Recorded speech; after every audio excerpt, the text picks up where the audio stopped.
January 11th, 1944, 11:14 in the morning, 4 miles above Schersleben, Germany. Captain Daniel Morrison circled his P-51B Mustang at 24,000 feet, watching 30 German fighters dive towards 60 unprotected B-17 bombers below. The temperature outside his cockpit was negative 42 degrees Fahrenheit. His breath frosted on the inside of his oxygen mask. His hands, even inside fleece-lined gloves, felt numb. The 33-year-old Morrison had flown 86 combat missions in China, with the Flying Tigers survived when most didn't, volunteered for Europe when he could have gone home. Today marked only his 37th day flying the controversial new fighter that military brass had called Suicidal for long-range escort deep into Germany. His radio crackled with static. His four-man flight had scattered minutes ago, chasing a separate German attack. He'd called them twice. Red 2, rally on me. Red 3, Red 4, come back to the bombers. No response, just dead air and the sound of his own breathing inside the mask. He was alone. Below him, formations of Messerschmitt Bf-109s and Focke-Wulf FW-190s closed on the 401st Bomb Group at 23,000 feet. The German interceptors had launched from 3 airfields around Brunswick 18 minutes earlier. They'd been tracking the bomber stream since it crossed the border, waiting, calculating, preparing to strike where American escort fighters always turned back. But the P-51 could reach anywhere in Germany. The Luftwaffe didn't know that yet. Today they would learn. Morrison's hand moved to the firing triggers beneath his thumbs. 650 caliber machine guns. 2,472 rounds total loaded in ammunition boxes in his wings. 412 rounds per gun, against 30 German fighters flown by pilots who'd survived years over France and Britain and Russia. Veterans wearing Knight's crosses and oak leaves. Men who knew how to kill. The lead German fighters opened fire at 800 yards. 2 far rounds falling short, but the intent was clear. A B-17 named Little Chum took hits in both wings anyway. Another bomber, Hell's Angels, lost an engine.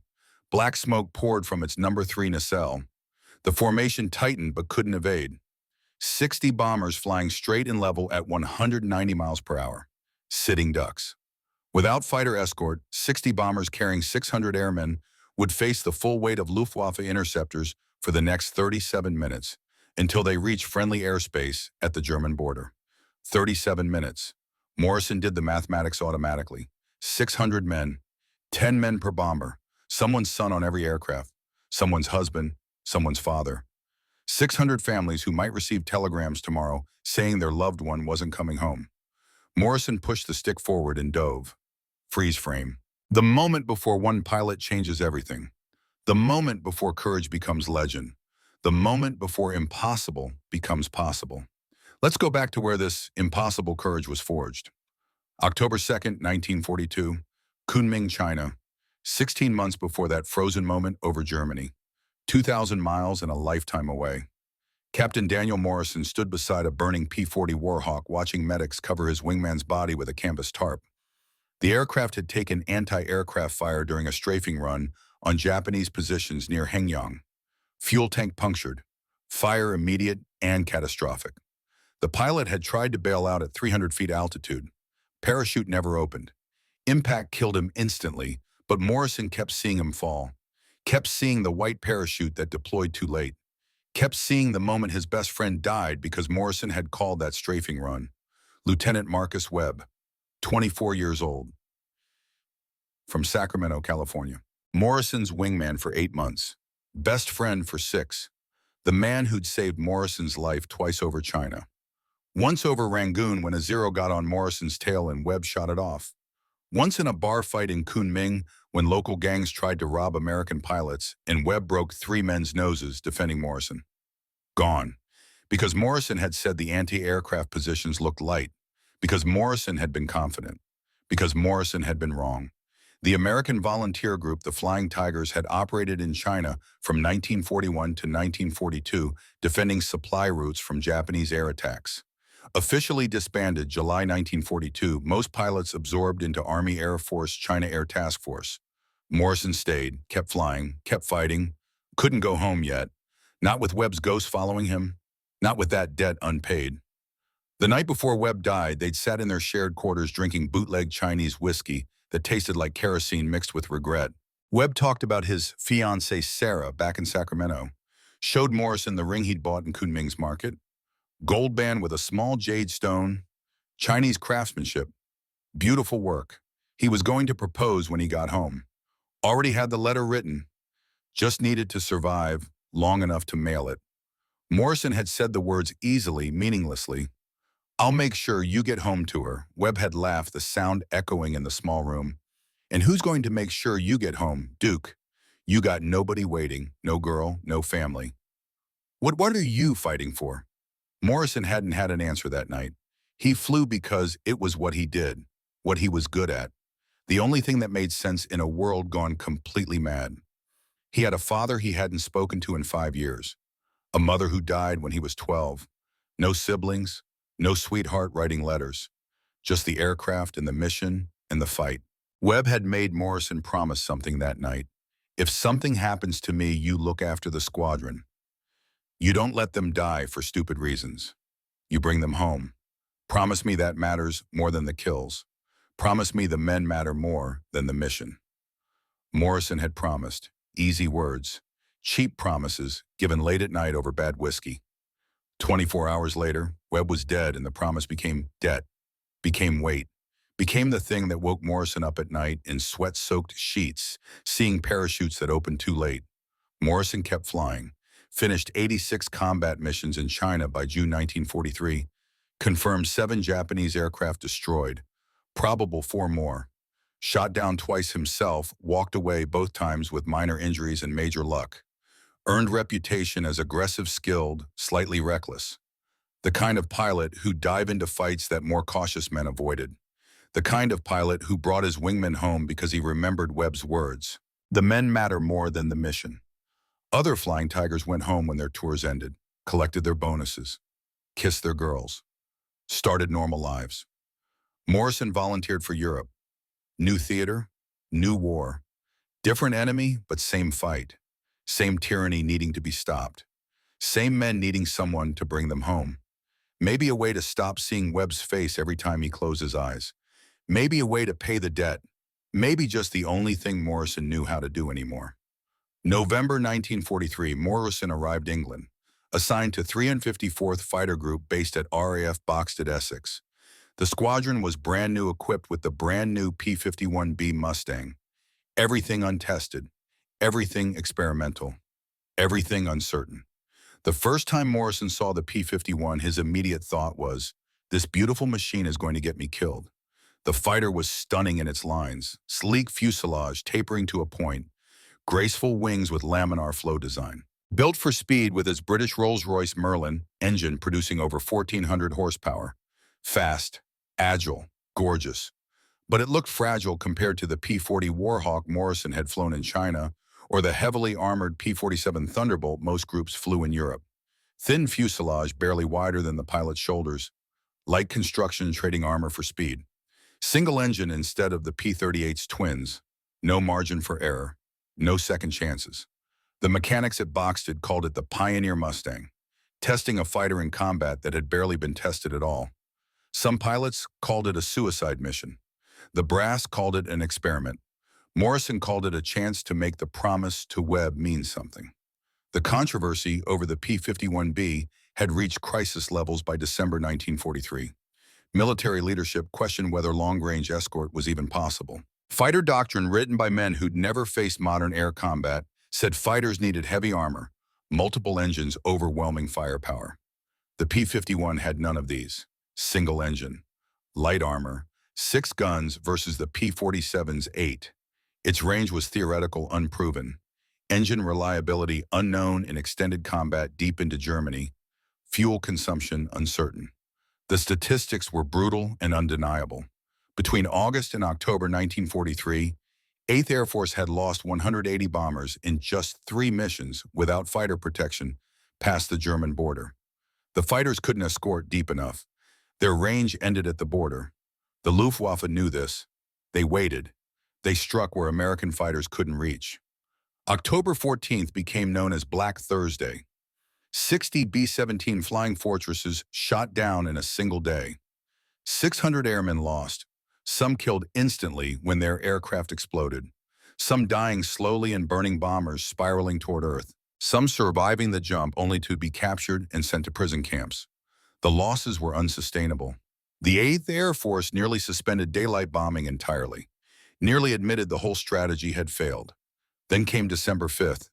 36 P-51Bs from the 354th Fighter Group flew the first long-range escort mission deep into France, protecting bombers all the way to Paris and back. The brass didn't trust it. Expected mechanical failures. Expected half the fighters to run out of fuel and crash in the channel. Expected losses. 0 P-51s lost. All fighters returned safely. Range proved. Concept validated. But that was Paris, 200 miles from England. Germany was deeper. Targets like Oschersleben were 300 miles inside the Reich. No fighter had ever escorted that far and returned. No one knew if it was even physically possible. The fuel calculations were tight, the margins thin. One navigational error, one extended dogfight, one mechanical problem meant death in the channel or capture in Germany. Morrison volunteered for every deep penetration mission. When his squadron commander suggested he might want to ease into European combat, gradually let himself adjust to the new theater, Morrison had replied flatly, "I didn't survive China to play it safe in Europe." Sir, January 10, 1944. Evening, Officers Club at RAF Boxted. 20 hours before the mission that would change everything. Morrison sat alone at the bar nursing a whiskey that tasted better than Chinese bootleg, but brought back the same memories. Webb's face, the burning P-40, the parachute opening too late. The promise made and immediately broken. A group of B-17 bomber crews walked in. Fresh faces, young. Some looked 18, though regulations required 19 minimum to fly combat. They wore new leather jackets that hadn't been worn enough to develop character. They laughed too loud, talked too fast, the nervous energy of men who knew they were flying into hell tomorrow, but hadn't yet learned to be quietly afraid. One of them approached Morrison, Staff Sergeant David Reynolds, 22 years old, ball turret gunner. The name tape on his jacket was crisp and new. No combat missions worn into the leather yet. Reynolds said, "Sir, you're with the 354th, right? The Mustang Group." Morrison nodded, not particularly wanting conversation, but too tired to discourage it. Reynolds continued, "We're flying tomorrow. Oschersleben, deep target. Intelligence says it's defended. They said you guys might escort us all the way in. Is that true?" Morrison took a slow drink before answering, "That's the plan." Reynolds pulled a photograph from his jacket pocket, handed it to Morrison. His wife Sarah holding their cat on the porch of a small house. Pretty woman, dark hair, warm smile. The house looked modest but well-maintained. Working class, honest. American. Reynolds' voice carried pride and fear mixed together. "We just bought that house. Sarah's pregnant. Due in March. 2 months. I promised her I'd come home to meet our baby. The photograph came with a care package last week." He pulled out a small wrapped bundle, opened it carefully. Homemade chocolate chip cookies wrapped in wax paper. The smell hit Morrison immediately. Sugar, butter, chocolate. The smell of home, of kitchens and families and normal life. Reynolds offered one to Morrison. "Sarah makes these every Christmas. Sent them special for my crew." Want one? Morrison took a cookie, bit into it. The taste transported him instantly, not to his own childhood, which had been cold and distant, but to something he'd only imagined. Warm kitchens, families gathered, someone caring enough to bake cookies and mail them across an ocean to a war zone. Morrison said quietly, "These are perfect. Tell your wife she's an artist." Reynolds smiled, relaxing slightly. "I will, if I get home. When I get home." He corrected himself quickly, but the fear showed through. "You ever think about what we're fighting for, sister? Like, really think about it?" Morrison considered the question. Looked at the photograph again. Sarah and the cat in the little house. Looked at the cookies made with rationed sugar and butter that should have gone to keeping Sarah and the baby fed, but instead went to making her husband feel loved 5,000 miles from home. Morrison said, "We're fighting so your son or daughter grows up in a world where people can own little houses, where women can bake cookies without fear, where you can disagree with your government without disappearing." I saw what tyranny does in China. Japanese treated Chinese like animals, slaves and worse. Now Nazis do the same in Europe. We're not fighting for territory or resources. We're fighting so your kid grows up free, so Sarah can raise that baby without soldiers kicking down the door. That's America. That's worth dying for. Reynolds was quiet for a moment. Then he pulled something else from his pocket, a small American flag patch, the kind meant to be sewn onto flight suits. Reynolds' Sarah sent this too, said I should give it to someone who's going to bring me home. I'm in the ball turret tomorrow. Most dangerous spot on the whole bomber. Can't get out if we go down. I need someone watching over us. He held out the flag patch. Will you take this? Will you promise to bring us home? Morrison looked at the patch, looked at Reynolds, saw Webb, saw every pilot he'd failed to save in China, saw the weight of promises and the waste of breaking them. Morrison shouldn't make promises he might not keep. Knew the odds. Knew one P-51 couldn't protect 60 bombers alone. Knew combat was chaos and promises were meaningless against random chance in physics and 30 German fighters with Knight's crosses. Morrison took the flag patch. I'll bring you home. That's a promise. Reynolds' relief was visible.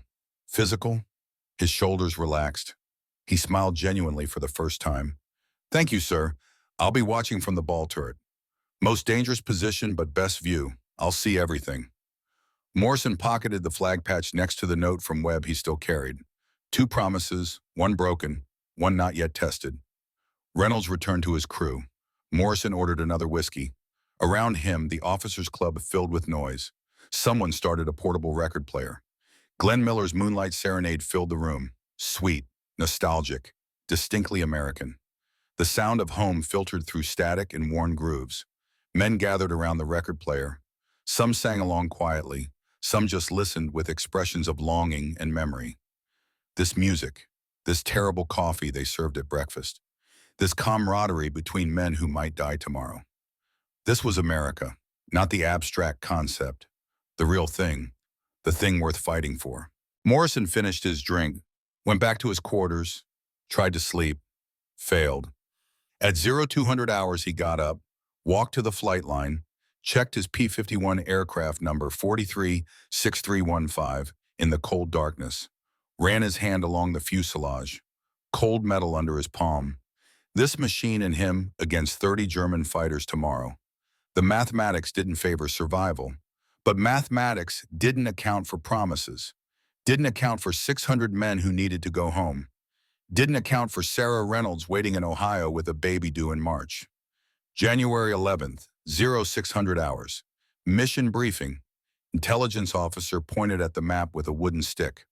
Oschersleben, target Focke-Wulf aircraft factory. 120 B-17s attacking in 2 combat wings. Escort package P-47 Thunderbolts to the German border. P-51 Mustangs for deep penetration. Escort P-38 Lightnings for high-altitude cover. Expected resistance heavy. Intelligence estimated 50 to 60 German fighters defending Oschersleben. Experienced pilots. Veteran units. Some of the best the Luftwaffe had. They'd be waiting. They'd know the bombers were coming. Radar stations tracked every bomber formation from the moment it formed up over England. Morrison's flight assignment, Red Flight 4 aircraft. Call signs, Red 1 through Red 4. Morrison was Red 1 flight leader.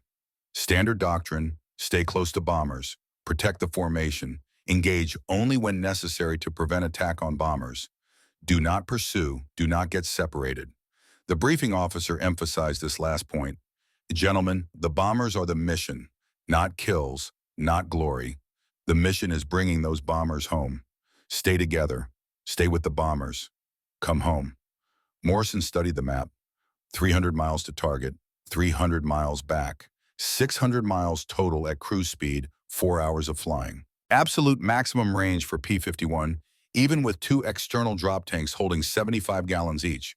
No margin for extended combat at full throttle. Combat power burned fuel twice as fast as cruise. 10 minutes of hard fighting could leave you swimming in the channel or walking to a German prison camp. The briefing ended. Men filed out quietly. Some went to write letters home, some to chapel. Some just sat and smoked and thought about wivvies and mothers and sweethearts who might receive telegrams tomorrow. Morrison went to the mess hall. Pre-mission breakfast. Powdered eggs that tasted like cardboard. Spam that might have been meat. Coffee strong enough to strip paint. Someone complained about the eggs. Someone else said, at least it's not British food. Nervous laughter, the sound of men trying not to think about dying. 0730. Morrison walked to his P-51. Ground crew had it ready, fueled, armed, polished. Technical Sergeant Mike Sullivan, his crew chief, stood beside the aircraft. Sullivan, she's ready, sir. All 6 guns bore sighted and tested, full ammunition, drop tanks topped off. You've got 5 hours endurance if you're careful with the throttle. 4 hours if you're not, Morrison. And if I have to fight, Sullivan was quiet a moment, then you have however long God gives you, sir. Come back with my airplane. Morrison climbed into the cockpit, strapped in, harness tight, parachute uncomfortable as always, checked instruments, oil pressure good, fuel quantity reading full, magnetos functioning, radios working. He pulled out the flag patch Reynolds had given him, tucked it into his jacket pocket next to Webb's note. 2 promises, 600 lives, 1 aircraft, 30 German fighters. The mathematics still didn't make sense. But Morrison wasn't flying for mathematics. He was flying for Sarah Reynolds and her cookies and her baby due in March. For Webb and the promise broken. For the men who needed someone to bring them home. The Packard Merlin engine started with a roar. 1,400 horsepower spinning the propeller. The sound was beautiful and terrible. The sound of power and death and possibility. Morrison taxied to the runway. Behind him, 3 more P-51s. Red 2, Red 3, Red 4. His flight, his responsibility. In the distance, 120 B-17 bombers formed up in massive formations that filled the sky. 600 men, 600 lives. Ground control gave clearance. Red flight, you're cleared for takeoff. Morrison released brakes. Advanced throttle. The P-51 accelerated down the runway. 80 knots, 90, 100, 115. Rotation speed. Morrison pulled back gently. The fighter lifted off England's cold ground and climbed toward Germany's cold sky. Below, the B-17 formations headed east. Morrison counted them from altitude. 60 bombers. 600 men. One of them was Reynolds in his ball turret watching, counting, praying his promise would be kept. P-47 Thunderbolts escorted to the German border. Big, rugged, powerful, but limited range. At the demarcation line, they waggled wings in farewell and turned back toward England. Their fuel exhausted, their job complete. Now it was the P-51's turn. The pioneer Mustangs, the untested fighters flying untested missions into Germany's heart. Morrison's flight stayed high, 28,000 feet, cold, thin air, oxygen mask necessary, temperature negative 40 degrees, clear sky, deadly sky, beautiful and terrible. His wingman's voice on radio led Red 2. I've got radar contacts 11 o'clock, 20 miles. Multiple contacts. More than expected. Morrison, Roger. All flights check your guns. Stay together. Morrison flipped the gun switch to armed position. Charged all 650 caliber machine guns. Heard them cycle. Ready. He had 412 rounds per gun. 2,472 rounds total. About 40 seconds of sustained fire. After that, he'd be defenseless. Just speed and altitude and prayers. The radar contacts grew closer. German fighters climbing from below. Morrison counted silhouettes against clouds. More than intelligence predicted. Many more. Not 50 fighters, closer to 70. At 1100 hours, German fighters attacked from multiple directions simultaneously. Coordinated assault. 20 fighters from below.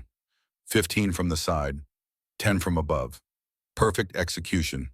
Perfect tactics. They'd done this before. They knew how to break up escort formations. Morrison called Red Flight rally on me. Stay together, we don't break, we stay with the bombers. But Red 2 was already chasing fighters south. Red 3 and Red 4 engaged westward. Standard doctrine said stay together. Combat reality scattered them across 20 miles of hostile sky in seconds. Morrison looked down. 60 B-17 bombers flying straight and level. Predictable, vulnerable. 30 German fighters diving on them from above. Fresh attack, different group. The fighters of Morrison's flight was supposed to stop. Morrison was alone, his flight scattered. The bombers undefended. 30 German fighters seconds from opening fire. 600 men about to die. He made the decision in heartbeat. pushed stick forward, dove toward the Germans. Alone. One P-54, 30 enemies. 600 lives depending on choices made in fractions of seconds. Behind him, scattered across German sky, Red 2 and Red 3 and Red 4 fought their own battles. Morrison couldn't help them, couldn't wait for them. The bombers needed him now, this second, this moment. Reynolds was in that ball turret watching, counting on the promise. Sarah was in Ohio baking cookies and waiting for telegram. Webb's ghost was watching from wherever dead pilots go. Morrison's hand tightened on the stick. 30 enemies. One fighter. Impossible odds. He thought about Webb's words. The men matter more than the mission. He thought about Reynolds' Bring Me Home. He thought about Sarah's cookies and Glenn Miller music and little houses and babies due in March and promises and flags in America and everything worth dying for. Morrison dove at 420 miles per hour toward 30 German fighters and 60 American bombers in the moment where impossible would become possible or death would become certain. One P-51 Mustang, silver fuselage glinting in winter sun, diving alone into fury and fire, and the fight that would become legend. The frozen moment was over. What happened next would determine whether 600 men went home or 600 telegrams got sent, whether promises meant something or were just words spoken over whiskey and forgotten in fire. Morrison's finger touched the trigger. 2,472 rounds ready, 6 guns hot, engine roaring, sky cold, heart steady. He was alone, but he wasn't afraid. Fear was for men who had something to lose. Morrison had already lost everything that mattered in China watching Webb's parachute fail. Now he just had debts to pay and promises to keep. The German fighters saw him coming. One lone American diving at 30 veterans. They probably thought he was insane. They were right, but insanity and courage looked the same from certain angles. Desperation and heroism felt identical in the moment. Morrison closed to gun range. 800 yards, 700, 600. The Germans opened fire, tracers walking toward his nose. He kept coming, didn't break, didn't evade. Just aimed and prepared to fire and promised himself and Webb and Reynolds and Sarah and every man in those 60 bombers that he wouldn't quit until every round was gone or he was dead. Whichever came first. Morrison came in from above at 420 miles per hour. His .650 caliber machine guns converged at 300 yards. Every round he fired would meet at that precise point in space like arrows aimed at a bullseye painted on the sky. The nearest FW-190 never saw him. Morrison had the sun at his back, the altitude advantage, and the element of complete surprise. The German pilot was focused on the bombers below, lining up his attack run, thinking about deflection angles and lead time, and how to put rounds into those big, slow targets. Morrison opened fire at 400 yards. 6 guns, 72 rounds per second. The sound inside the cockpit was like continuous thunder rattling his teeth. Tracers walked toward the German fighter in a stream of fire. Every 5th round a tracer burning phosphorus white against the blue sky. The rest invisible death traveling at 2,800 feet per second. Strikes sparkled across the FW-190's tail section, metal tearing, control surfaces shredding. The vertical stabilizer disintegrated in a shower of aluminum fragments. The German fighter tumbled away, smoking, spinning out of control. The pilot never got his hands on the stick before momentum and physics ripped his aircraft apart. 1 down, 29 remaining, 40 seconds of flying time. Morrison pulled up hard. 7 Gs crushed him into his seat. The blood drained from his head toward his feet. His vision narrowed to a tunnel. Gray edges crept inward. He eased back pressure on the stick slightly. The gray receded. Peripheral vision returned. He'd climbed back to 24,000 feet in 8 seconds, using the P-51's power-to-weight ratio that nothing flying could match. He scanned the sky, found his second target, BF-109 climbing to meet him. Head-on pass. Both pilots saw each other simultaneously. Both opened fire at the same instant. Closing speed 700 miles per hour. At that velocity, you had maybe 2 seconds of firing opportunity before collision, or someone broke. Morrison's rounds walked up the 109's nose. The engine cowling exploded. Pieces of sheet metal and engine parts flew backward, hitting the windscreen. White coolant streamed from the punctured radiator. The German pilot broke left, trailing vapor, his engine dying, altitude bleeding away, heading for a forced landing if he was lucky, or a crash if he wasn't. Morrison pulled vertical, rolled, dove onto another FW-190 that hadn't seen him yet. The German was fixated on a B-17 lining up his shot, thinking he had all the time in the world. 3-second burst, 90 rounds expended.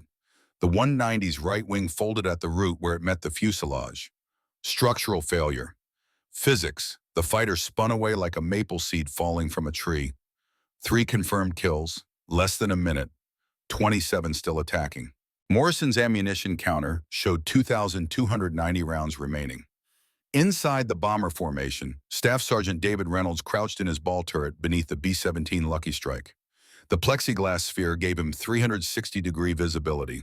He was the eyes of the bomber, the man who saw everything, who called out attacks, who counted enemy fighters and warned his pilot when death approached. He watched the lone P-51 Mustang carve through German fighters like a scythe through wheat. 3 kills in less than 60 seconds. Reynolds had flown 19 missions from this cramped, freezing sphere, seen P-47 Thunderbolts escort them to the border, then turned back with fuel tanks empty, seen P-38 Lightning struggle at high altitude, where their engines ran rough and their pilots got cold. Never seen anything like this. Never seen one fighter attack 30. Reynolds counted carefully like the intelligence officers had taught him. 30 German fighters when the attack began. 27 now, after that silver Mustang flashed through them. The P-51 never stopped moving. Dove climbed, rolled, fired, climbed again, always positioning between the bombers and the attackers, like a sheepdog protecting the flock from wolves. Very angry, very deadly sheepdog. Reynolds keyed his intercom voice tight with adrenaline and wonder pilot ball turret. "We've got a Mustang out there fighting alone. Just splashed 3 in under a minute. I've never seen flying like this." Lieutenant Frank Patterson, pilot, responded from his seat 50 feet away. "Keep counting, Sir Reynolds. If we survive this, someone needs to document what's happening. Someone needs to remember." Reynolds, Roger, sir, counting everything. The German formation split like a cell dividing. 15 fighters broke left toward the bombers, determined to complete their mission. 15 stayed to deal with the lone American who just killed 3 of their comrades. The Germans expected the Mustang to break off now. Fighter doctrine everywhere, American and German, was absolutely clear about this. Never engage when outnumbered more than 2-1. Morrison had 15-1 odds in front of him, and 15 more closing from behind. He kept attacking. Oberleutnant Friedrich Weber, 26 years old, 15 confirmed kills. Knight's Cross with oak leaves led the 15 fighters staying high. He'd been flying combat since 1940. France, Britain, Russia. He'd seen everything the war could show a pilot. Seen friends burn, seen enemies fall, seen courage and cowardice in everything between. But he'd never seen one fighter attack 15 deliberately. Never seen aggression this pure, this focused, this suicidal. Weber's thought came clear and cold. This American is either insane or the best pilot I've ever encountered. Either way, he's dangerous. Weber keyed his radio in German. All aircraft converge on the lone Mustang. Standard bracket, he flies alone. We fly together, kill him quickly. Morrison understood something the Germans hadn't realized yet. The P-51 could hit 440 miles per hour in level flight at altitude. The FW-190 topped out at 408. The BF-109 managed 420. 30 miles per hour advantage didn't sound like much. In combat, it was the difference between life and death.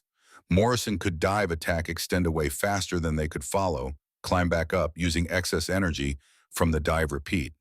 The Germans couldn't catch him in the acceleration phase, couldn't follow him through the energy conversion, couldn't match his climb rate. Speed was survival, speed was life. Morrison had both. At 11:17, 3 BF-109s came at him head-on. Morrison had learned this tactic fighting Japanese Zeros over China.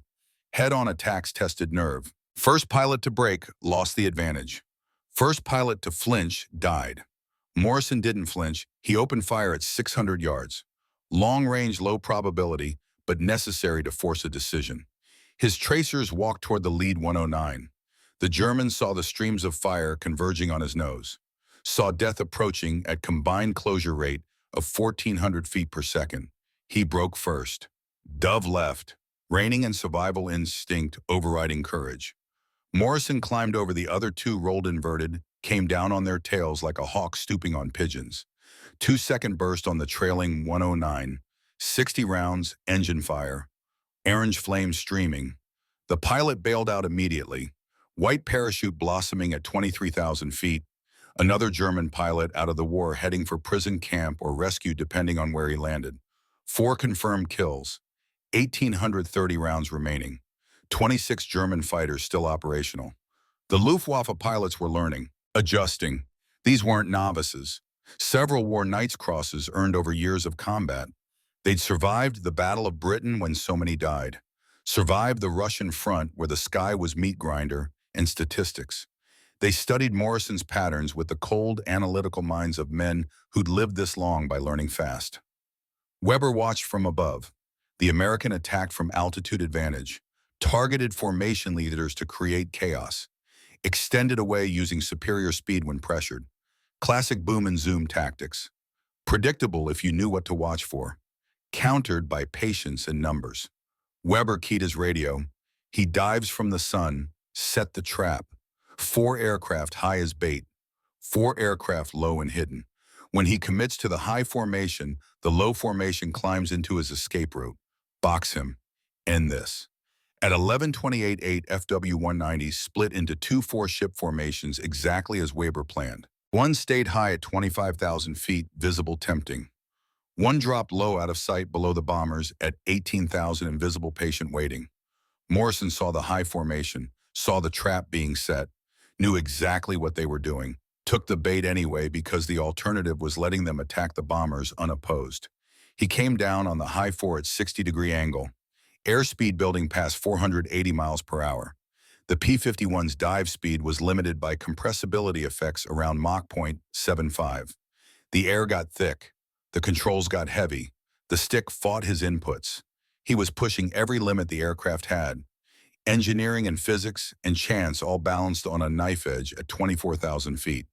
He fired on the lead FW-190. Armor-piercing incendiary rounds walked from tail to cockpit like a saw-cutting timber. The fighter rolled inverted. Pilot bailing out. Another white parachute. Another German going home to tell the story of the lone American Mustang. 5 kills. Morrison pulled up hard. 7 Gs again. Blood draining. Vision tunneling. But now the 4 fighters that had been hidden below were exactly where he knew they'd be. Climbing toward him at 3,000 feet per minute. BM radial engines at full emergency power. White exhaust smoke streaming. Guns already firing. Tracers reaching up toward him. He rolled inverted and dove at them. Upside down, directly toward their formation at 500 miles per hour. His wings were above him. His head pointed at Earth. His engine screamed at redline. This was beyond tactics. This was physics and fury. The German element leader saw a Mustang diving inverted directly at his formation, and his mind couldn't process it. Every dogfight began with both aircraft upright. Every manual showed upright attacks. Every training sortie taught conventional approaches. This wasn't conventional. This was madness made into maneuver.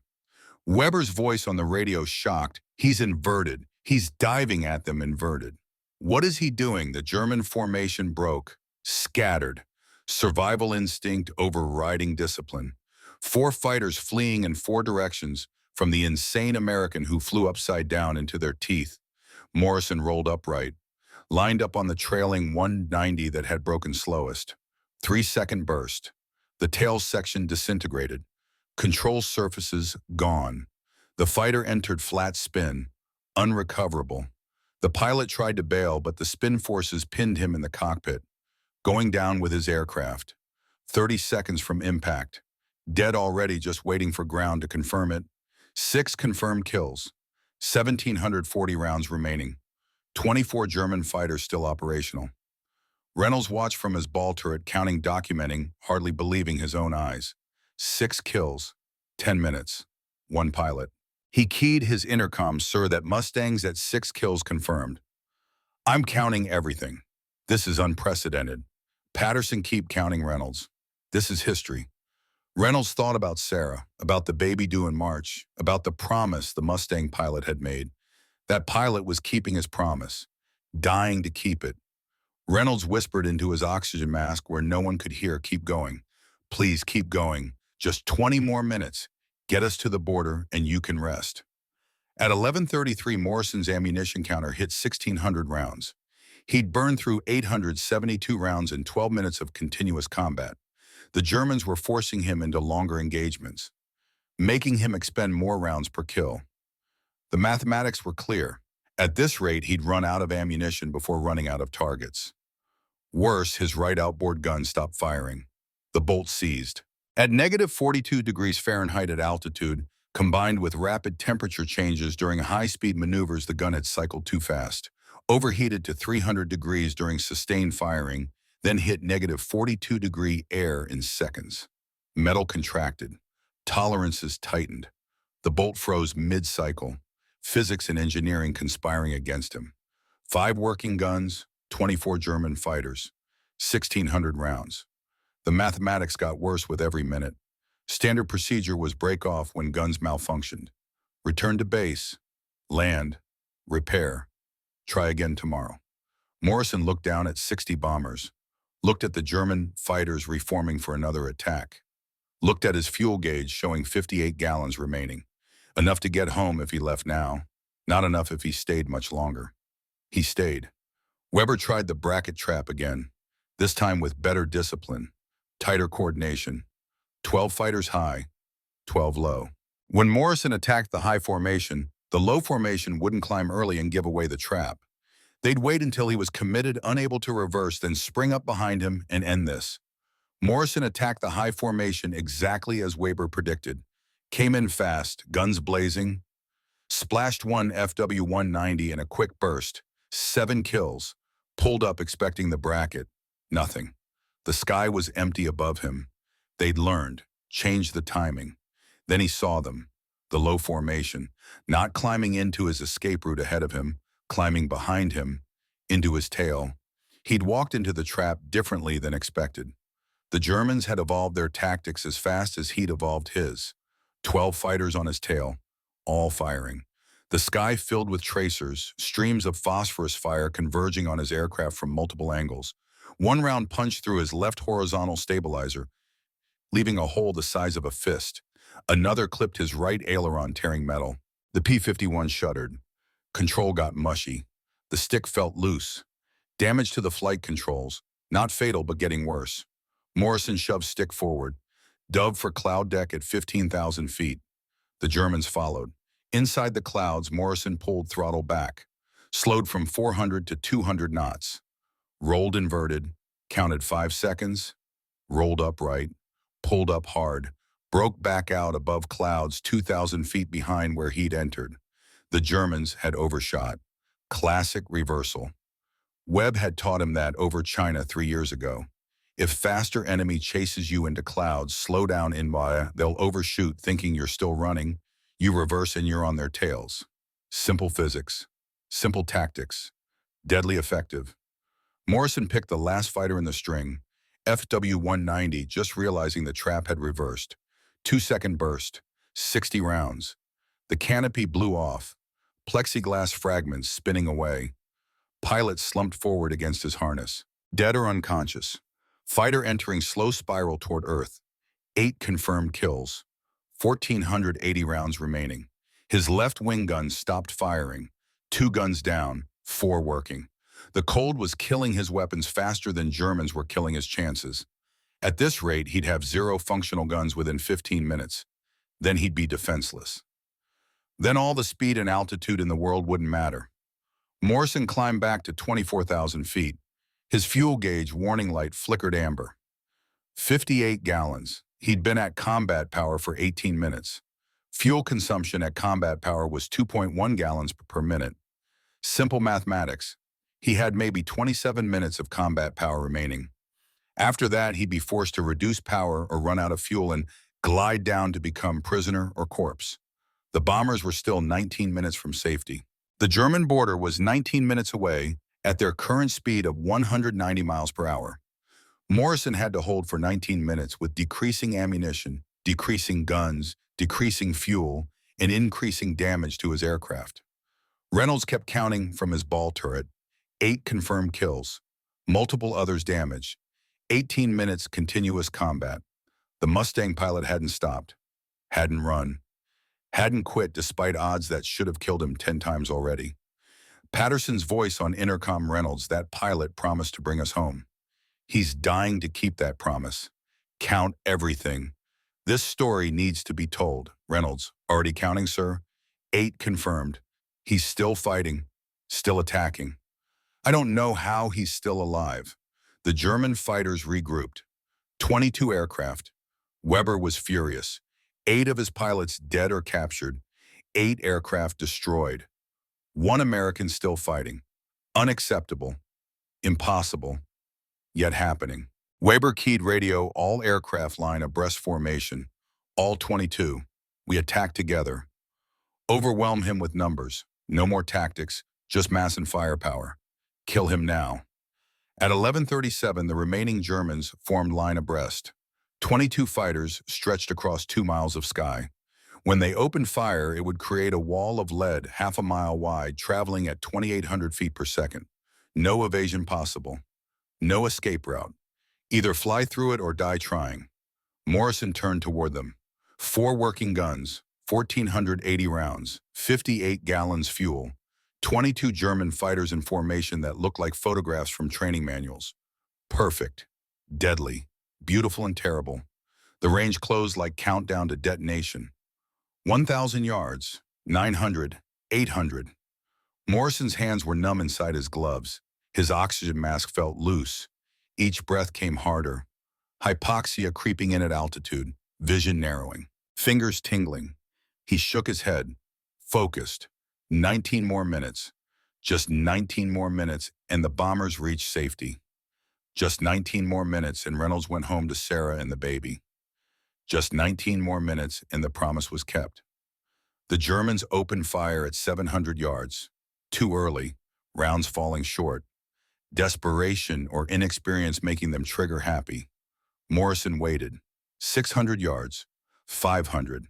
Every instinct screaming to fire: now shoot. Now do something, now. He waited. At 400 yards, he fired all 4 guns simultaneously. 3-second burst, 90 rounds expended. His tracers converged on the center aircraft. BF 109. Wing root erupted in orange flame. Fuel tank detonating. Fireball at 23,000 feet, bright enough to hurt eyes. The formation split around the explosion like water around rock. 9 confirmed kills. 1,390 rounds remaining. Morrison dove through the gap where the burning 109 had been. Pulled up on the other side. The Germans reformed behind him. 21 fighters now. Angry. Vengeful. This lone American had killed 9 of their comrades. Made fools of an entire Jagdgeschwader. Made them look incompetent. They would end this. They would kill him. They would drink to his memory tonight while telling stories about the crazy American who fought alone. They closed again. Tighter formation. No gaps. Morrison's fuel gauge showed 49 gallons. Warning light solid red now. His oxygen warning light flickered on. Low pressure. The system was failing. Mask felt looser. Each breath brought less oxygen. Altitude sickness coming. Hypoxia's slow suffocation. The bombers were 16 minutes from safety. Morrison had to hold for 16 more minutes with dying systems and killing odds. At 11:41, Morrison's ammunition counter hit 100 rounds per gun, 400 rounds total across 4 working guns. At his current rate of fire, 3-second burst, 90 rounds per attack, he had maybe 4 more attacks. Maybe 5 if he used 1-second bursts and got lucky. The Germans still had 21 fighters operational. The mathematics was final and absolute. He couldn't kill them all, couldn't even wound them all. Best case, he delayed them, harassed them, kept them focused on him instead of the bombers. Webb's voice came clear in Morrison's mind. Memory or hallucination from hypoxia didn't matter. The voice was real enough. You made me a promise, Duke. The men matter more than the mission. You're doing it. Don't stop now, Morrison. I'm out of ammunition almost. Can't fight without bullets much longer. Webb, you're not fighting with bullets anymore. You're fighting with will. That's enough. That's always been enough. Morrison shook his head. Focused. The Germans were coming again. 21 fighters. Morrison climbed to meet them head-on. The Germans dove at the bomber formation in coordinated attack. Final push. Overwhelming force. Destroy the bombers. Accept losses. Complete mission. This was what they'd come for. This was what mattered. Morrison hit them head-on at the top of his climb, picked the leftmost WWII, fired 1-second burst. 30 rounds. Tracers converged. The 190's engine cowling shattered. Pieces flew back into cockpit.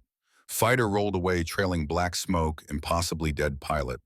10 confirmed kills. 370 rounds remaining. Morrison pulled vertical, used his speed to climb above the formation. They were committed to attack run-on bombers. Couldn't follow him up. Physics and momentum and loaded weapons pointing down kept them diving. He hammer-headed at the top of his zoom climb, dove back down onto their tails, lined up trailing BF-109. 1-second burst. The tail sheared off at the fuselage. Structural failure. Physics again. The fighter tumbled. 11 confirmed kills. 340 rounds remaining. His right inboard gun seized. 3 guns remaining. 255 rounds total. The cold had claimed another weapon.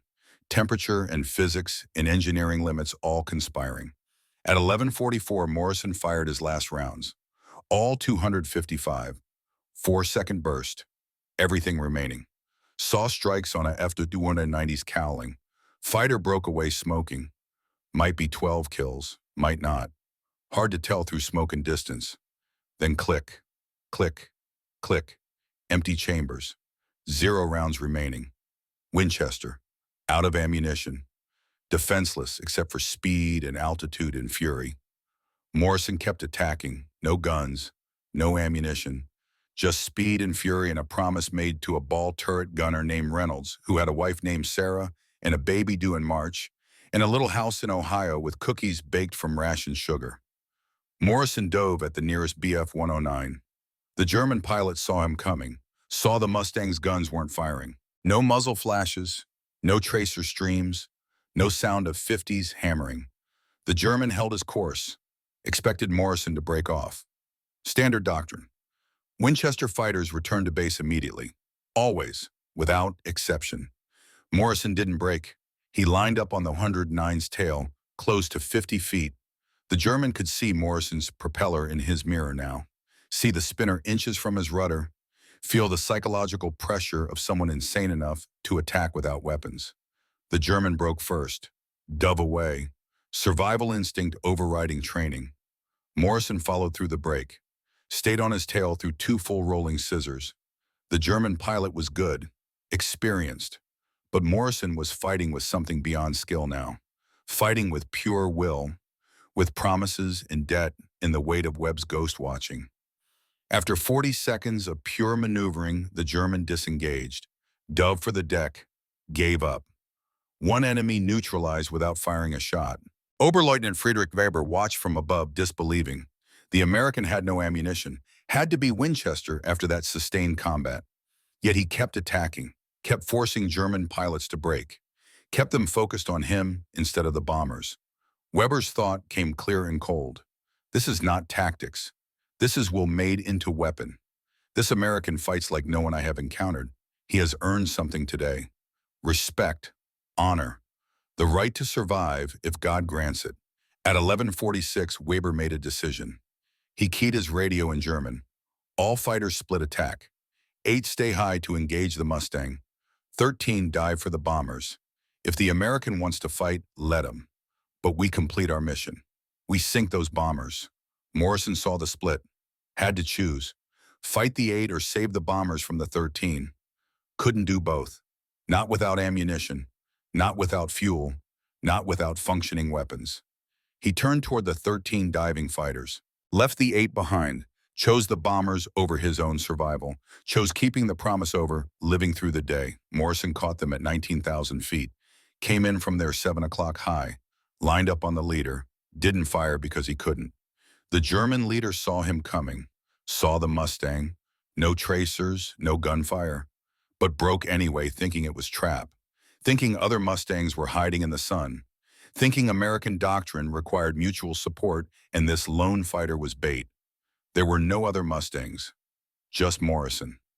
Zero ammunition, 28 gallons fuel, oxygen system failing, guns frozen, controls damaged, flying on fumes and promises in fury. The formation scattered. Morrison picked another target, close to 30 feet behind a FW-190. The German looked back, saw the Mustang, saw no muzzle flashes, but his nerve broke anyway. He dove away. Morrison chased two more fighters, got on their tails. They both disengaged. Pure psychology. The Germans thought it was trap, thought ammunition didn't matter because numbers did, thought they were being herded into ambush. They were wrong, but fear doesn't wait for facts. Reynolds watched from Lucky Strike's ball turret. 29 minutes into the engagement, the P-51 wasn't firing anymore, just chasing. Germans kept breaking off. Reynolds understood immediately. The Mustang pilot was bluffing, had to be out of ammunition. But the Germans didn't know that. Thought it was tactical deception. American trick. Reynolds keyed intercom voice tight with awe and terror. Pilot, that Mustang's out of ammo. He's faking it, chasing them to make them think he can still shoot. And it's working, Patterson. How do you know he's Winchester Reynolds? He hasn't fired in 5 minutes. Every attack, no tracers, no gun smoke, no sound. He's bluffing and they're believing it. Patterson. Jesus Christ, that's the bravest thing I've ever seen. That pilot is going to die keeping his promise to us. Reynolds thought about Sarah, about the baby, about the cookies she'd baked, about the promise Morrison had made, about how some men meant what they said even when meaning it killed them. Reynolds whispered into his oxygen mask, "Keep going, please keep going. 7 more minutes, just 7 more minutes." The 8 fighters that had stayed high were diving on Morrison now. He pulled up to meet them. Airspeed bled off climbing, 190 knots, 170, 150. Stall speed was 120. He was hanging on his propeller, on the edge of aerodynamic control. The Germans opened fire at 200 yards. Rounds passed below him. He kicked rudder, skidded left. More rounds, close enough to see individual tracers. He shoved nose down, dove away, built speed, 200 knots, 250, 300, pulled back up. The Germans had overshot. Couldn't follow through the energy conversion. His fuel gauge showed 23 gallons. Warning light flashing red like heartbeat. 5 minutes of fuel at combat power. Maybe 7 at cruise. Maybe 9 if he leaned the mixture until the engine coughed. The bombers were 7 minutes from safety. P-47 Thunderbolts were 4 minutes out. Morrison could see them now. Black dots on the horizon growing larger. 36 fresh fighters with full ammunition and fuel, coming to take over the escort, coming to finish what Morrison had started. 4 more minutes. He had to hold for 4 more minutes. 4 minutes was forever. 4 minutes was nothing.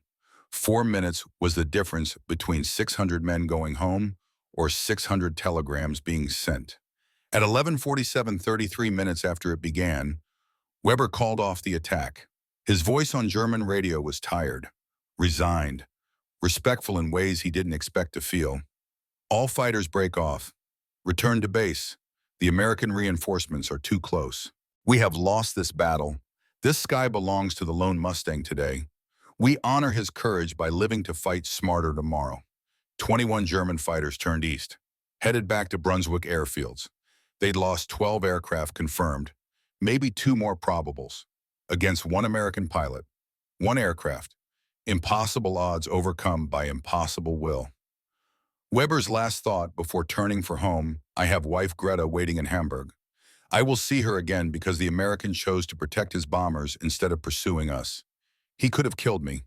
He let me go home. That is the choice of honorable warrior.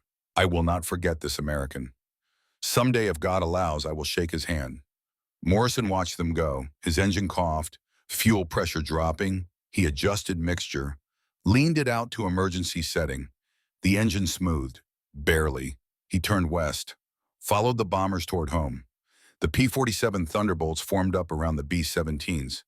Big, rugged, dependable. 1 Thunderbolt pilot pulled alongside Morrison, gave thumbs up, mouthed words Morrison couldn't hear through separate radios. "You're a crazy son of a bitch." Morrison nodded, too tired to return the gesture, too exhausted to explain. Hands shaking on stick, breathing hard through failing oxygen system, hypoxia making thoughts swim. But the bombers were safe, all 600 men, including one ball turret gunner who'd go home to his wife and baby and little house and tell the story of the pilot who kept his promise even when keeping it should have killed him. Morrison had kept his promise. That was enough. That was everything. Morrison crossed the English coast at 12:23 p.m. Fuel gauge read 11 gallons, flew direct to RAF Boxted. No sightseeing, no victory rolls, just straight-line navigation and prayers that fuel lasted. The Merlin engine ran smooth but thirsty. Each mile closer to home felt like gift. He landed at 12:51 p.m. His P-51B rolled to stop on hard stand where it had started 5 hours earlier. Ground crew ran to the aircraft. They'd heard radio chatter. Something about lone Mustang over Germany. Something about impossible combat. Something about one pilot saving 60 bombers. Technical Sergeant Mike Sullivan opened the canopy. Morrison sat motionless for 10 seconds. Couldn't move. Couldn't think. 3 hours, 37 minutes in the cockpit. 90 minutes continuous combat at altitude and cold that froze guns and thoughts. His hands were locked on the stick. Had to consciously tell fingers to release. To let go. He climbed out slowly, legs nearly buckled. Sullivan caught his arm. Steady, sir. You're home. You made it. Morrison stood on English ground feeling gravity and exhaustion and the weight of 33 minutes that felt like 33 years. He'd survived, somehow, against mathematics and tactics and 30 German fighters. He'd survived. Sullivan walked Morrison around the aircraft, counted damage with professional eye and growing disbelief. One round through left horizontal stabilizer. Clean hole. Another through right aileron. Ragged tear. 37 bullet holes total scattered across fuselage and wings. Most were small caliber machine gun rounds from long range, but 3 were 20mm cannon strikes. One had punched through wing roots 6 inches from main fuel tank. 6 inches. The difference between walking away and exploding at 24,000 feet. Sullivan looked at Morrison with expression mixing respect and horror. Sir, how many did you get? Morrison thought about it, remembered each engagement in fragments, each kill in flashes. Maybe 3 or 4. Hard to tell in the fight. Everything happened too fast. Sullivan gun cameras will tell the truth.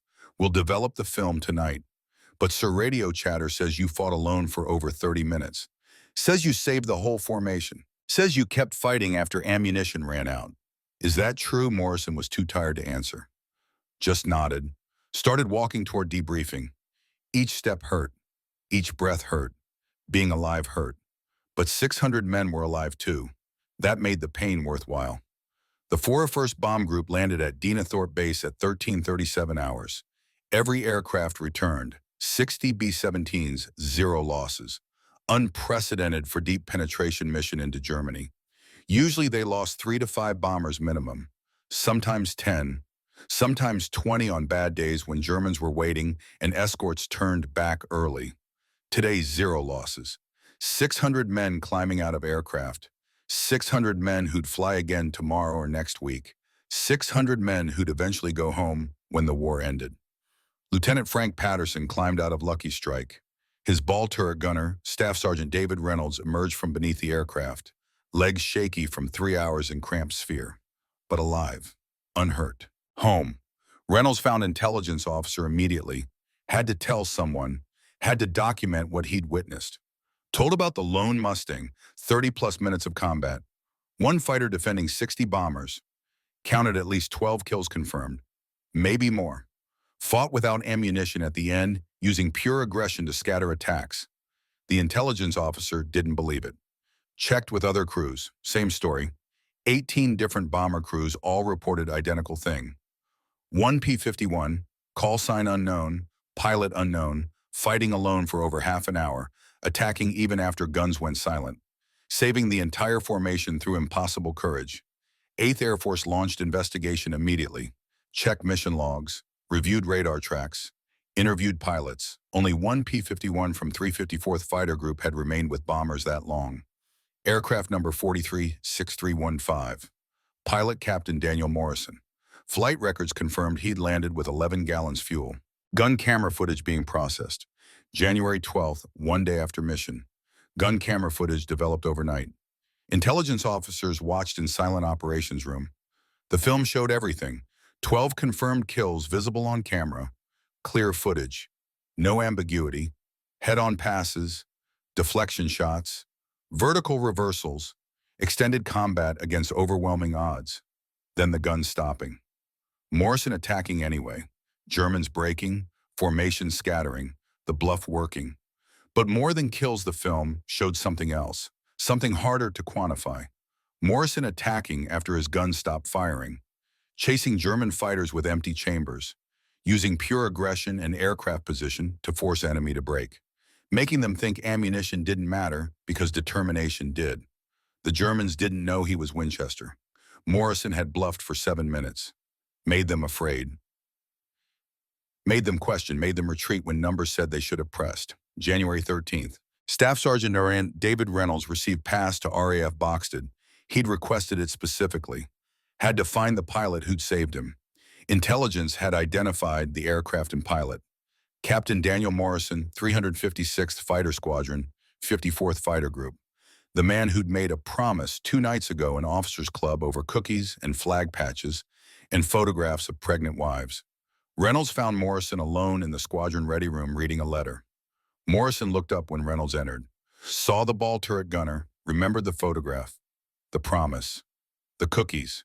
Reynolds, sir, are ya, Captain Morrison? Morrison stood slowly, body still sore. Yes, Reynolds, I'm Staff Sergeant Reynolds, ball turret gunner, Lucky Strike 401st Bomb Group. We talked 2 nights before the mission. You promised to bring me home. Morrison remembered the cookies that tasted like love and sacrifice, the flag patch, the pregnant wife named Sarah, the house in Ohio, Morrison. You made it home. Reynolds, because of you, sir, I watched the whole thing from my turret, every engagement, counted everything. 33 minutes. You fought alone against what looked like 30 fighters, killed at least 12, kept attacking even after your guns went silent. I've never seen courage like that. I've never seen anything like that. Reynolds pulled out the photograph he'd shown Morrison 2 nights before. Sarah and the cat in the little house. But now something was written on the back in Reynolds's careful handwriting. Captain Daniel Morrison saved my life, January 11th, 1944. I will never forget. Reynolds handed the photograph to Morrison. Keep this. Remember that 600 men went home because you wouldn't quit. I'm one of them. My baby's going to be born in March because you kept fighting when fighting was impossible. Because you meant what you said. Because promises matter to you. Morrison took the photograph, looked at it, looked at Reynolds, saw Webb, saw every pilot he'd failed to save in China, saw the ones he'd saved in Germany, saw the weight lifting slightly. Not gone, never gone, but lighter. Morrison said quietly, I made you a promise. I keep my promises. That's all? Reynolds, sir, that's not all. That's everything. That's what makes you different. You do more than keep promises. You perform miracles. He pulled something else from his jacket. The small American flag patch Sarah had sent. The one Reynolds had given Morrison 2 nights ago. Morrison, I gave you this flag. You carried it into battle. It flew on the aircraft that saved us. I want you to keep it. When my baby's born, I'll tell them about this flag, about the man who wore it, about the promise that saved their father. Morrison pocketed the flag next to Webb's note. 3 items now. Webb's note from China, Reynolds's photograph, Sarah's flag, the weight of promises kept and lost.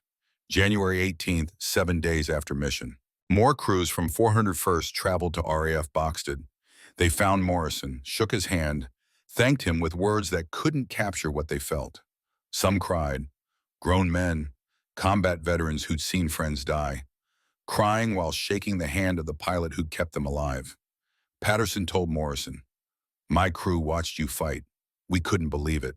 One fighter against everything Germany had. You never quit, never ran, just kept attacking. We're alive because of you. Our families will see us again because of you, Lieutenant Thomas Brennan, co-pilot, added. I counted 12 kills minimum. Probably more we couldn't see. But beyond the kills, you broke their attack formation, made them focus on you instead of us, saved us through sacrifice. That's courage. That's honor. That's America. Morrison felt uncomfortable with praise. He'd done his job, kept his promise. That was all. But looking at these men, seeing their relief, their gratitude, their tears, he understood this was bigger than one mission. These men would go home, have children, live lives, build families, all because he'd refused to quit for 33 minutes over Germany. January 15th, Lieutenant General Richard Carson, commander of 8th Air Force, visited RAF Boxted personally, interviewed Morrison in private, asked him to describe the engagement in detail. Morrison was reluctant. Just doing his job, sir. Following orders to protect the bombers. Standard escort doctrine. Carson pressed, Captain, you fought alone for 33 minutes. 12 confirmed kills, ran out of ammunition and kept attacking. That's not standard doctrine. That's extraordinary courage under impossible circumstances. That's exactly what the Medal of Honor was created to recognize. Morrison gave brief account. 33 minutes. Maybe 12 kills. Ammunition ran out. Kept attacking because Germans didn't know he was Winchester. Kept them focused on him instead of bombers. Bluffed until reinforcements arrived. That's all. Carson took detailed notes. Submitted Medal of Honor recommendation that evening. The recommendation moved fast, unusually fast. Medal of Honor approvals typically took months. Witness statements, verification, review boards, multiple levels of approval. Morrison's took 6 weeks. The speed wasn't just about Morrison's actions. 8th Air Force needed proof that long-range escort worked. Needed validation that P-51 Mustang wasn't suicidal experiment. Needed justification for continuing daylight bombing campaign. Morrison's mission provided everything. 1 fighter, 30 enemies, all bombers saved. Perfect narrative. Perfect propaganda, perfect hero. Some officers questioned the politics. Said Medal of Honor should be purely about valor, not public relations. They were right. But war was always political. Morrison's medal served multiple purposes. Recognition of extraordinary courage.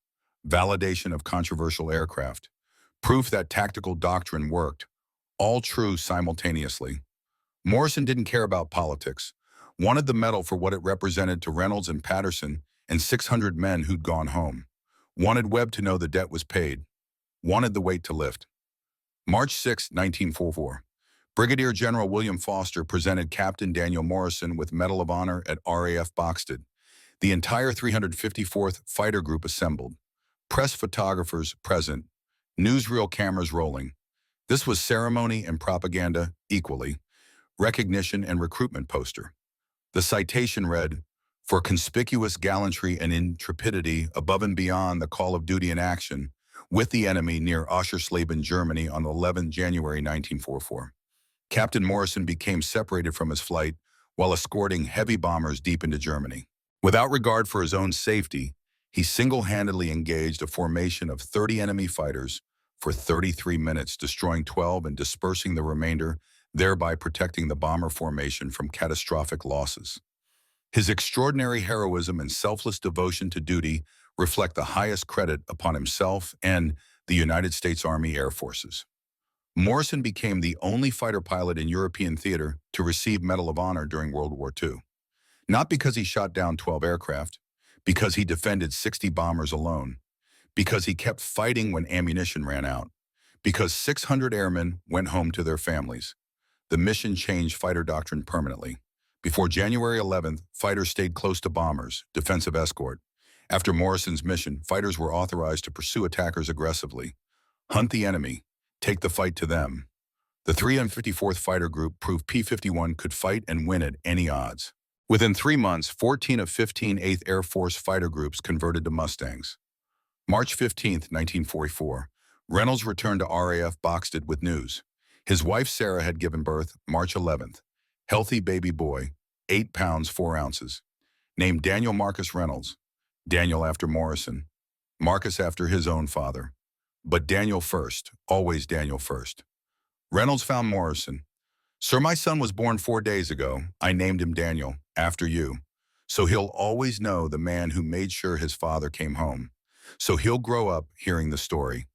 So courage has a name and a face and a real person behind it." Morrison didn't know what to say. He'd saved lives before. shot down enemies, protected friendly forces, but never had someone name their child after him. Never had that kind of impact, that kind of permanence. Reynolds continued, "He'll grow up knowing Captain Daniel Morrison fought 30 German fighters alone, ran out of bullets and kept fighting, brought 600 men home. My son will know what real courage looks like, will know that promises matter, that some men mean what they say, even when meaning it might kill them."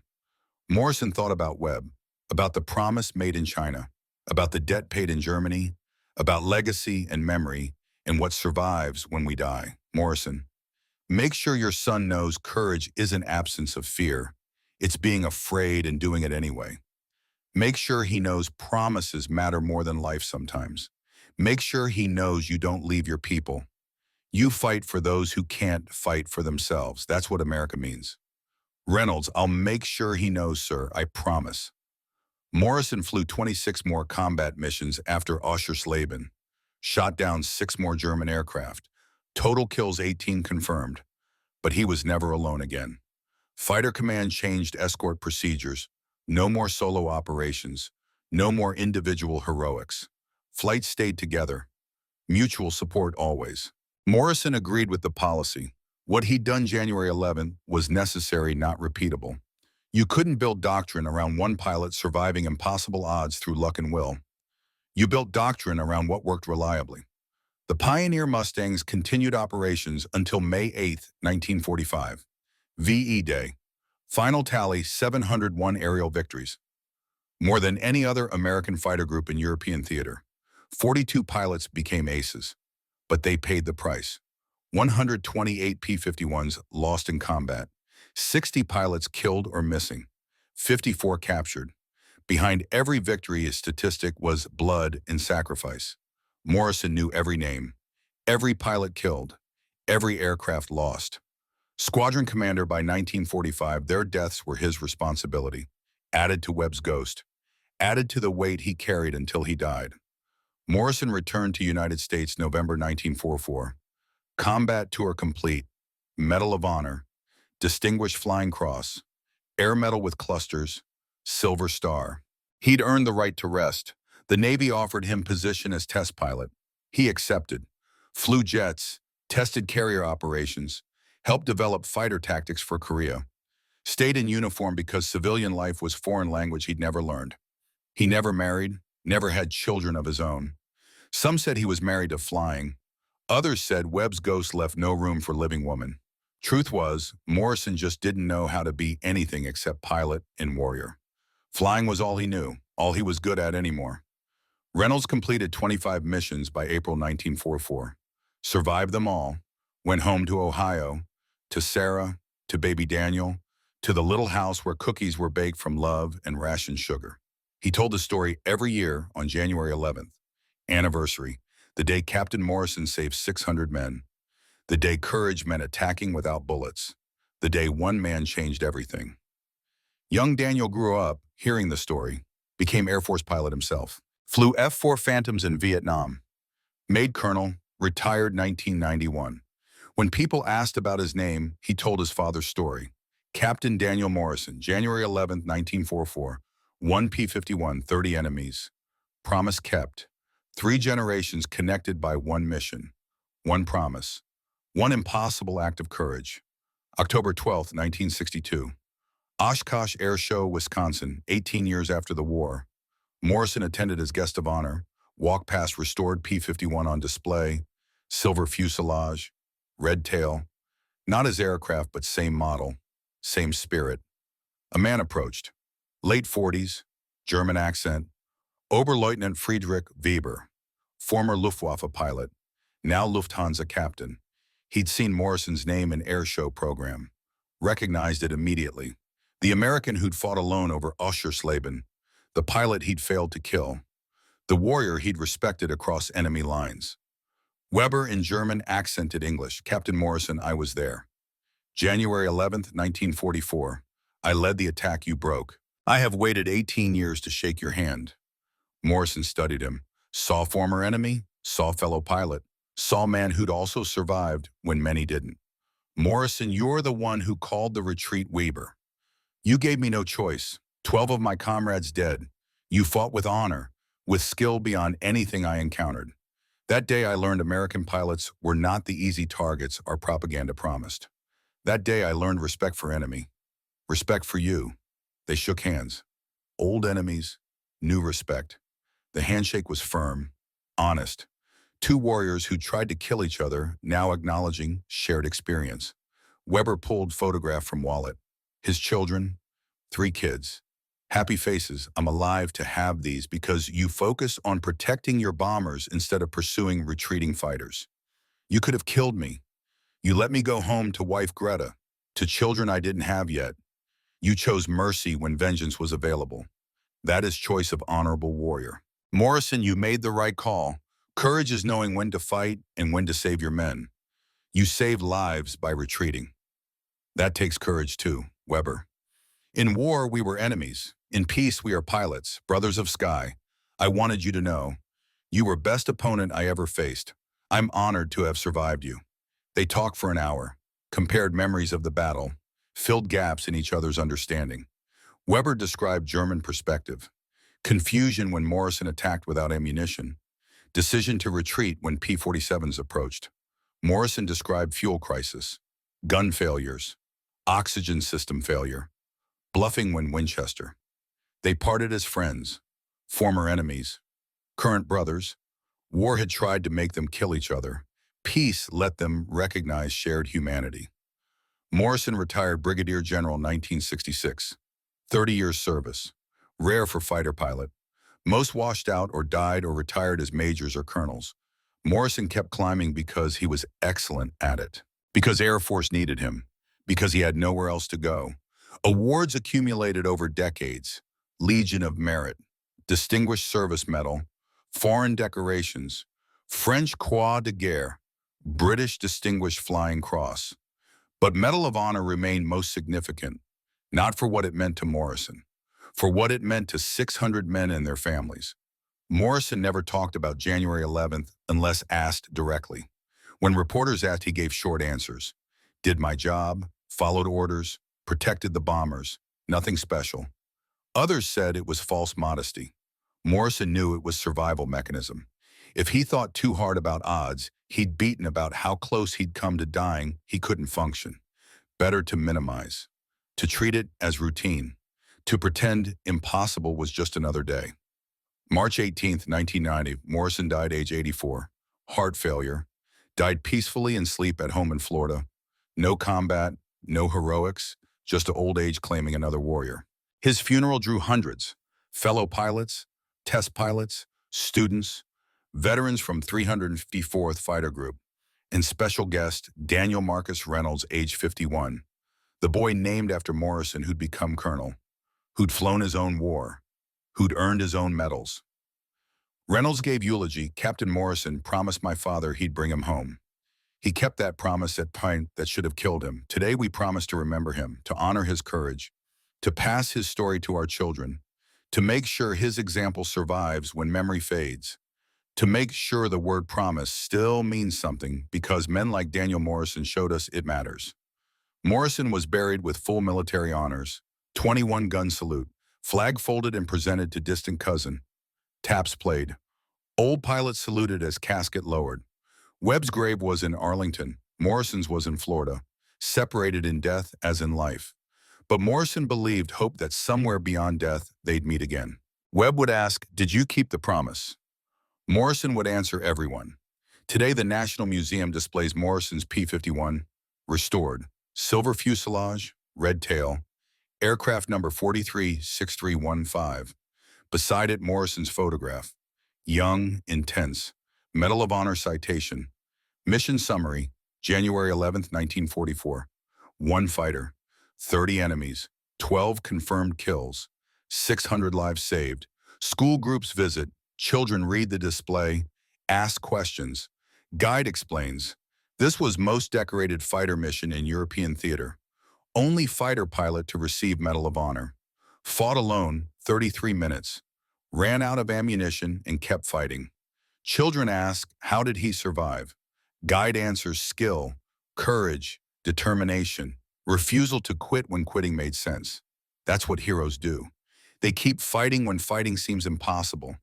They keep promises even when promises might kill them. That's America.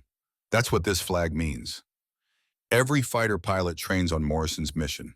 Study his decisions, analyze his tactics, learn his lessons: aggression, speed management, altitude conservation, energy management, psychological warfare when Winchester.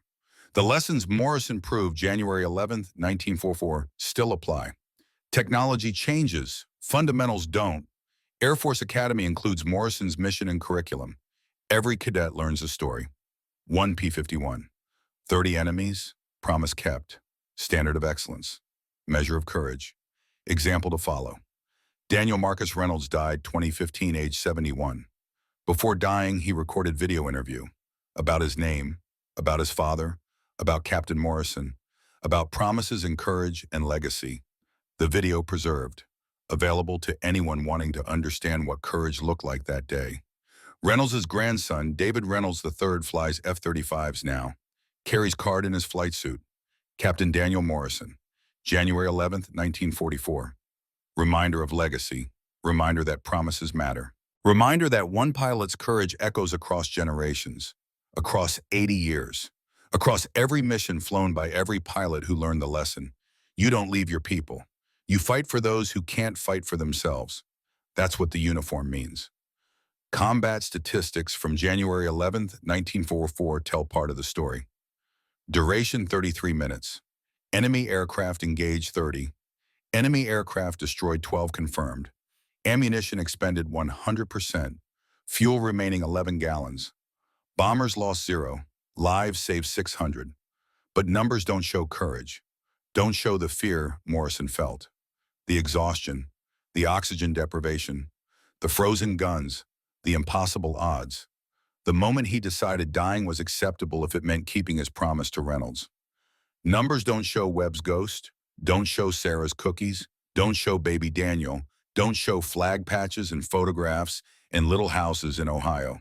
Don't show Glenn Miller music and terrible coffee and men trying not to think about dying. Don't show what America means when it's not abstract but real, when it's people and promises and sacrifice. The museum closes each night. Lights dim. Morrison's P-51 sits in darkness. Silent, still. 37 bullet holes repaired but visible if you look closely. Propeller motionless. Engine cold. But somehow in the quiet, if you listen carefully, you can almost hear it. The Merlin engine roaring. 6 guns firing. One pilot fighting impossible odds because he promised. Because promises mattered. Because 600 men needed to go home. And somewhere in whatever place old warriors go, Morrison and Webb drink bad whiskey and laugh about the day Duke fought 30 Germans alone and won. The day a promise made in China was kept in Germany. The day one pilot changed everything. The day courage meant attacking without bullets. The day impossible became possible through will alone. January 11th, 1944. Oschersleben, Germany. Captain Daniel Morrison. 1 P-51 Mustang. 30 German fighters. 12 confirmed kills. 600 lives saved. 0 bombers lost. Promise kept. Forever remembered. Forever honored. Forever proof that one person can change everything when they refuse to quit. When they mean what they say. When promises matter more than survival. That's the story. That's the legacy. That's America at its finest. One pilot, one promise. One impossible day that became legend.